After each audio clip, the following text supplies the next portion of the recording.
Assalomu alaykum hurmatli talabalar. Ushbu laboratoriya ishimiz cho'yan ishlab chiqarish bo'lib, bu laboratoriya ishida domna pechida cho'yan ishlab chiqarish jarayoni bilan tanishamiz.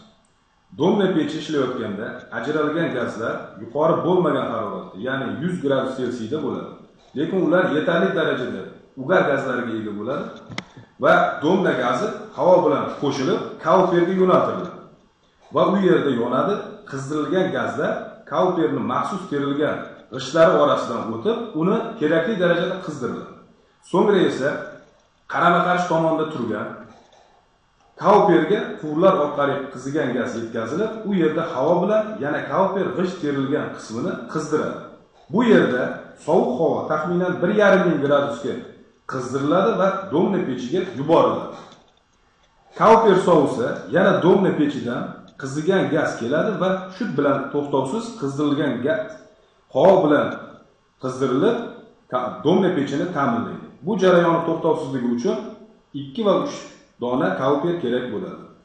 Domna pechiga shixtani yuklanish jarayoni maxsus konveyer yordamida bajariladi. Shixta materiallari porsiyalar kalashnikka tashlanadi va taqsimlanadi. Kalashnik domna pechining yuqori qismiga shunday o'rnatilganki, undan gazlar atmosferaga chiqib ketmaydi. Domnaga solingan maxsus mahsulotlar uni shaxta qismini profiliga mos yoyilib ketadi. Harorat ham doimiy pastga tushgan sari oshib boradi.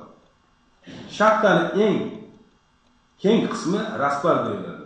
U yerda qotishma shakllanadi.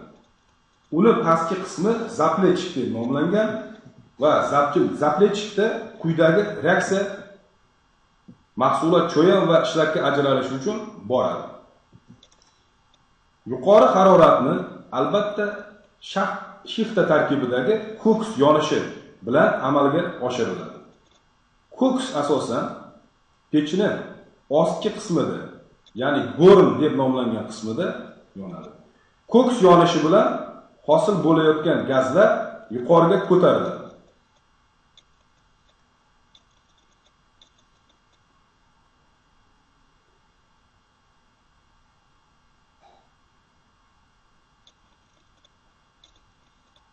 Hosil bo'lgan cho'yan va ishlak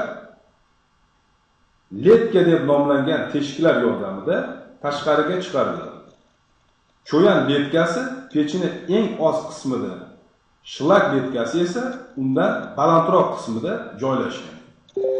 Shu tariqa domna pechida shixtadan, ya'ni temir rudasidan cho'yan ishlab chiqariladi.